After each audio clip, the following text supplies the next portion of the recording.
Assalamualaikum warahmatullahi wabarakatuh. Saya Khairul Dian Nugraha, mahasiswa Administrasi Publik Malam semester 3, ingin mempresentasikan materi yang berjudul Manajemen, Kepemimpinan, Determinan dan Kekuatan yang berhubungan dengan kepemimpinan. Manajemen adalah proses penyelesaian pekerjaan secara sistematis, efisien dan efektif dengan menggunakan pikiran dan tenaga orang lain. Khoirul Saleh, 2016.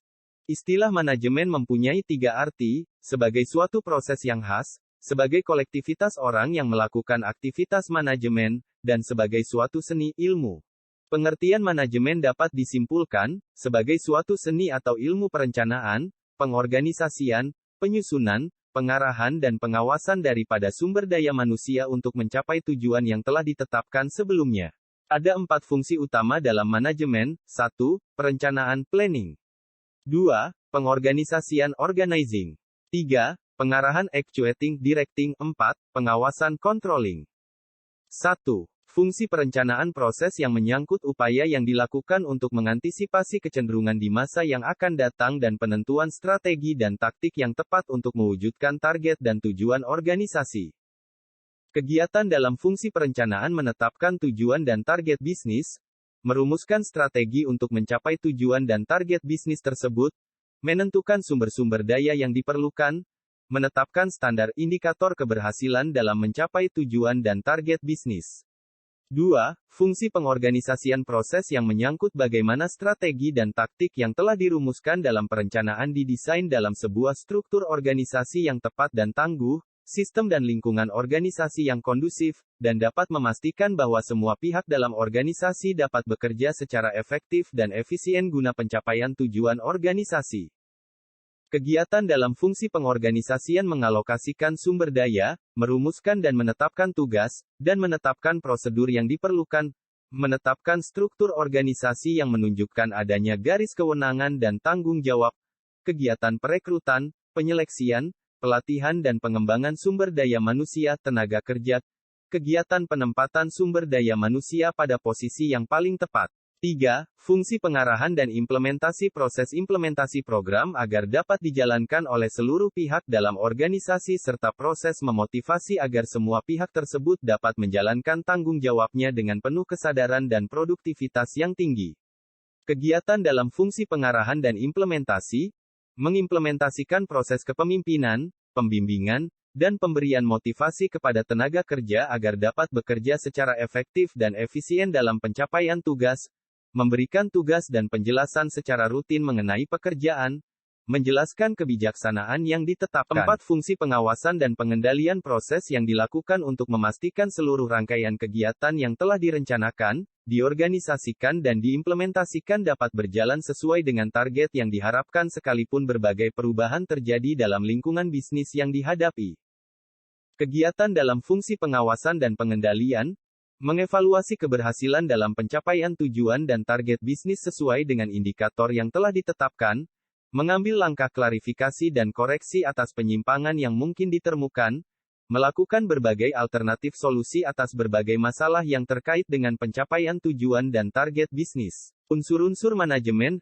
Di dalam manajemen terdapat 6 unsur yang dikenal dengan 6M, yaitu man, money, material, machine, method, dan market. Berikut ini akan saya jelaskan. Man, manusia. Pandangan yang menyamakan manusia dengan faktor-faktor produksi lainnya dianggap tidak tepat baik dilihat dari konsepsi, filsafat maupun moral. Manusia merupakan unsur manajemen yang penting dalam mencapai tujuan perusahaan. Money, uang. Uang merupakan alat tukar dan alat pengukur nilai. Besar kecilnya hasil kegiatan dapat diukur dari jumlah uang yang beredar dalam perusahaan. Oleh karena itu, uang merupakan unsur yang penting untuk mencapai tujuan karena segala sesuatu harus diperhitungkan secara rasional.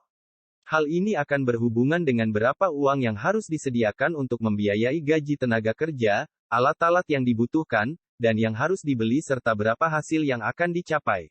Material, bahan baku. Perusahaan umumnya tidak menghasilkan sendiri bahan mentah yang dibutuhkan tersebut, melainkan membeli dari pihak lain. Untuk itu, manajer perusahaan berusaha untuk memperoleh bahan mentah dengan harga yang paling murah, dengan menggunakan cara pengangkutan yang murah dan aman. Bahan mentah tersebut akan diproses sedemikian rupa sehingga dapat dicapai hasil secara efisien. Mesin-mesin, perkembangan teknologi yang begitu pesat, menyebabkan penggunaan mesin semakin menonjol. Hal ini karena banyaknya mesin-mesin baru yang ditemukan oleh para ahli sehingga memungkinkan peningkatan dalam produksi. Metode kerja sangat dibutuhkan agar mekanisme kerja berjalan efektif dan efisien. Metode kerja yang sesuai dengan kebutuhan organisasi, baik yang menyangkut proses produksi maupun administrasi tidak terjadi begitu saja melainkan memerlukan waktu yang lama. Bahkan sering terjadi, untuk memperoleh metode kerja yang sesuai dengan kebutuhan organisasi, pimpinan perusahaan meminta bantuan ahli. Hal ini dilakukan karena penciptaan metode kerja, mekanisme kerja, serta prosedur kerja sangat besar manfaatnya. Market pasar memasarkan produk suatu barang tentu sangat penting sebab bila barang yang diproduksi tidak laku, maka proses produksi barang akan berhenti. Artinya proses kerja tidak akan berlangsung. Oleh sebab itu, penguasaan pasar dalam arti menyebarkan hasil produksi merupakan faktor menentukan dalam perusahaan. Agar pasar dapat dikuasai maka kualitas dan harga barang harus sesuai dengan selera konsumen dan daya beli kemampuan konsumen. Menurut George R. Terry, pengertian kepemimpinan adalah hubungan yang ada dalam seseorang atau pemimpin dan pengaruh yang lain untuk mau bekerja secara sadar dalam kaitannya dengan tugas untuk mencapai tujuan yang diinginkan. Sedangkan menurut William G. Scott 1962, berpendapat pengertian kepemimpinan adalah proses mempengaruhi kegiatan yang diselenggarakan dalam kelompok dalam upaya mereka untuk mencapai tujuan yang ditetapkan.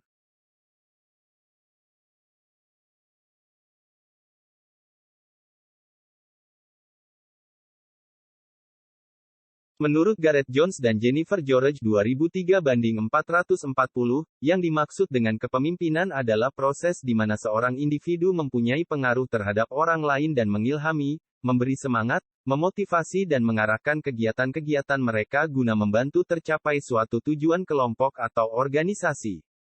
Sedangkan definisi manajemen menurut R.W. Griffin 1997:5-6 adalah serangkaian kegiatan, termasuk perencanaan dan pembuatan keputusan, pengorganisasian, pimpinan dan pengendalian, yang diarahkan pada sumber daya organisasi, tenaga kerja, keuangan, fisik dan informasi, yang bertujuan untuk mencapai sasaran organisasi dengan cara yang efisien dan efektif.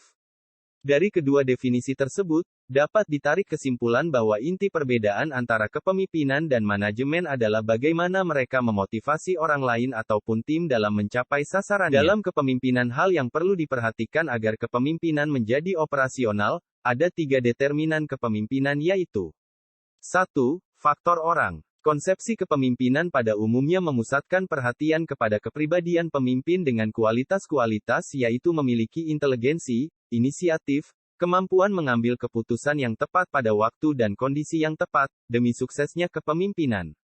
2. Faktor posisi. Seorang pemimpin itu tidak pernah bekerja dalam ruang vakum, akan tetapi selalu berada dalam suatu lingkungan sosial.